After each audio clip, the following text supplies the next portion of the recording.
So it's Fortune Cookie coming to you from the Hot Lead Zone, and here's the project for today. And that is, we don't want to put a scope sight on our fine Marlin 1894-44 Magnum, but we do want something better than the factory sights that are on there. And that's these rudimentary type of semi-buckhorn rear and ramp front with a gold bead. So the next sight up in quality is the Aperture Peep sights, and companies like Lyman and Williams make the Aperture Peep sights for almost all rifles. So you have to go ahead and order the proper sights. In my case, I'm using Williams. Well, here's one that's supposed to be good for the Marlin 336 in 1894 and also for the Winchester. But when you put it on, this one will not go on the 1894 Marlin without drilling and tapping some extra holes. Even though it says here, easy installation, no drilling or tapping. Well, I got the wrong one here. It's not the one for the Marlin 1894. But I do have one here that will work for the Marlin 1894. Now these sights are fully adjustable for elevation and windage. And here are the mounting holes that match the holes on the Marlin receiver top. Now I bought my Marlin 1894 used, as you know, and the previous owner did a bad job tightening these little screws here, causing all this damage to the bluing. So I didn't do that, but we have to live with it. But I'm very glad to have even gotten this rifle used. It's hard to find these now. This is a fine shooter, so that I don't have any problem with the scratches on there and the damage to the wood. However, we don't want to needlessly add extra damage to our rifle during these projects. So, a very handy device is the Caldwell lead sled, which I use at the range a lot, but it also doubles as a very stable platform for doing things like changing sights out and this kind of thing. So the rifle sits right in there nice and stable, and we're ready to go. Now get yourself a nice location where you have good lighting and there isn't going to be a lot of interference with what you're doing. So tools. You'll need a set of hex wrenches, some screwdrivers, including some fine ones to remove the plug screws in the receiver, gunsmith screwdrivers that fit, perhaps some nice, you see that one actually has almost hollow grinding there, so that's a good screwdriver to use. Flashlight in case you need it. And then you need to have a nice mallet and some punches to remove the old rear sight. I like to use some channel locks to help remove the receiver plug screws. And we've got a little bit of Loctite that we can use to lock the threads and prevent any kind of loosening of the mount. Now, something that I've found very handy over the years is this nice box that Williams provides all the screws necessary to mount their sights for Marlins and Winchesters. So the smaller ones are Winchester 94 screws for mounting sights. The bigger ones are Marlins. But they have some fine ones and every size you need. There's extra plug screws, and there's a tap for Winchester and a tap and drill for Marlin. So there's drills and taps for both Marlin and Winchester. This is a very nice kit to have, and it's come in handy over the years. When you don't need it, it's a bother, but when you do need it, it's priceless. Now this is my own arrangement, and that is you take one of these fine screwdrivers and channel lock it so you got extra torque, and use that to break loose and remove the receiver screws.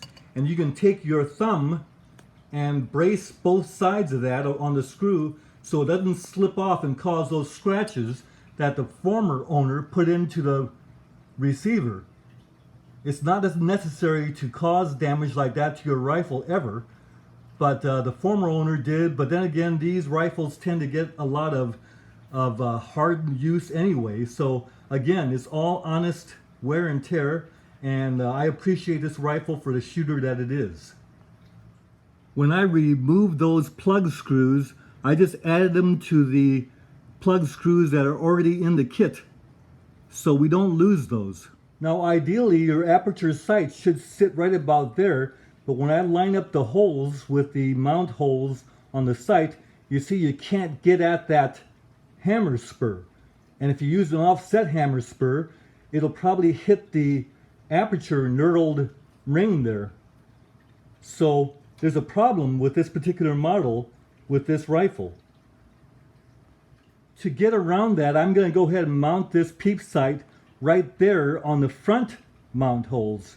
Now I know that looks kind of off, but it's very functional, and when you put the rifle to your shoulder, it's a pretty nice sight picture with that position. So I'm just going to go ahead and mount it there. For all intents and purposes, if you're going to mount one, get the one that doesn't go back so far and mount it there where it should be. But I'll go ahead and use the front mount screws. Now notice that those holes go all the way through the receiver. So you can't use screws that are too long. And if you use Loctite, the problem with that is you don't want that dripping into the action.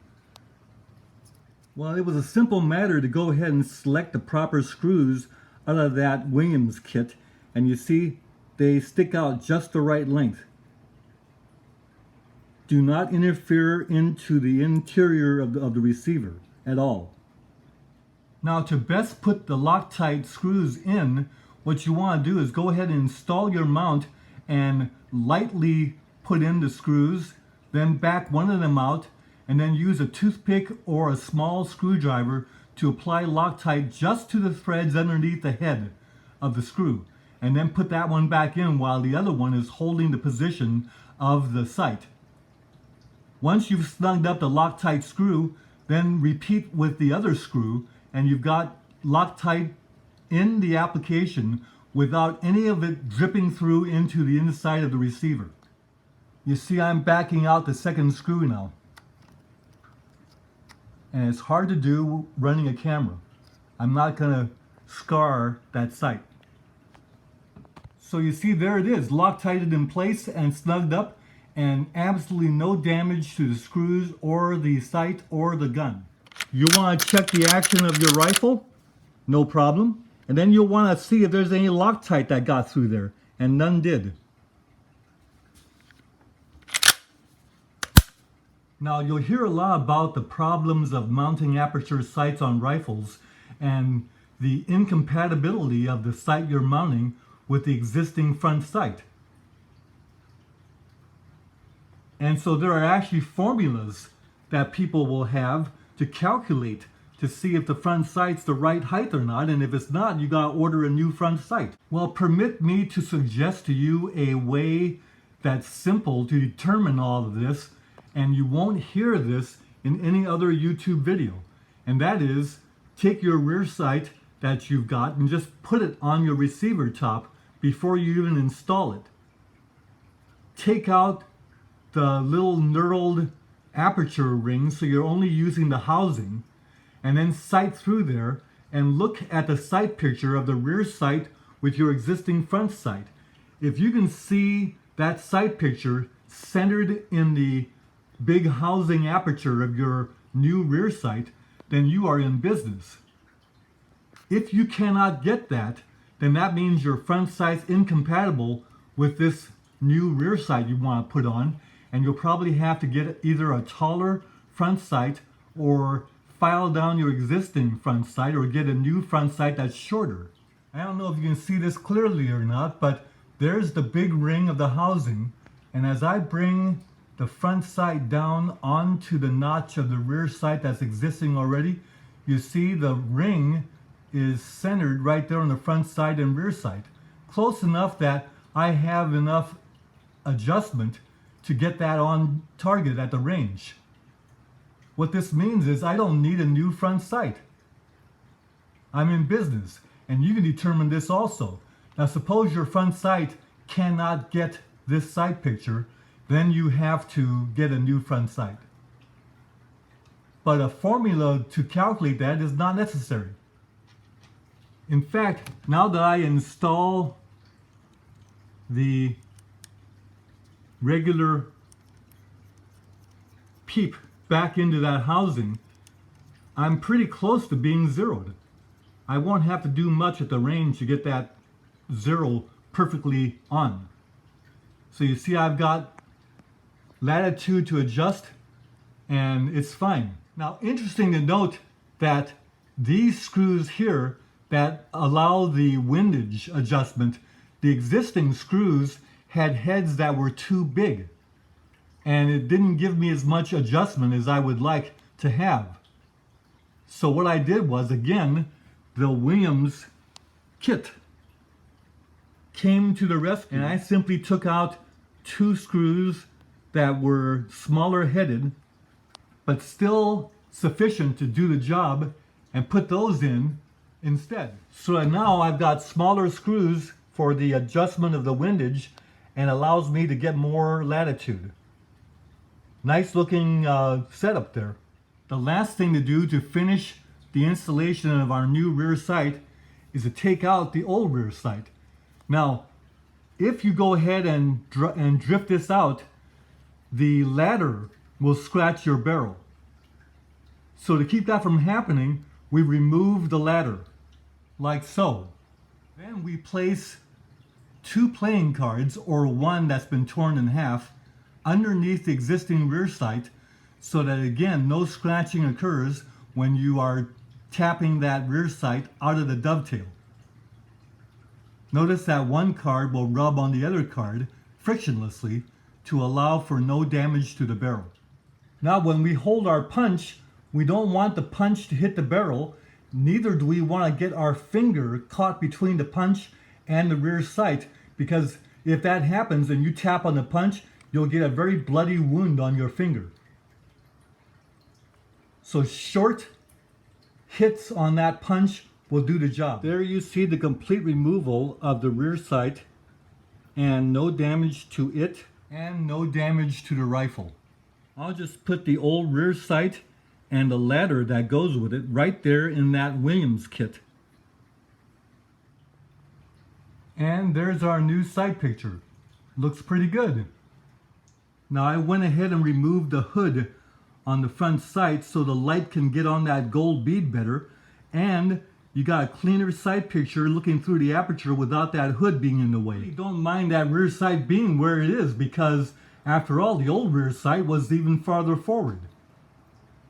And this works very well. Nice clean look. And here's how it looks from the loading end. Take care and good shooting to all of you out there.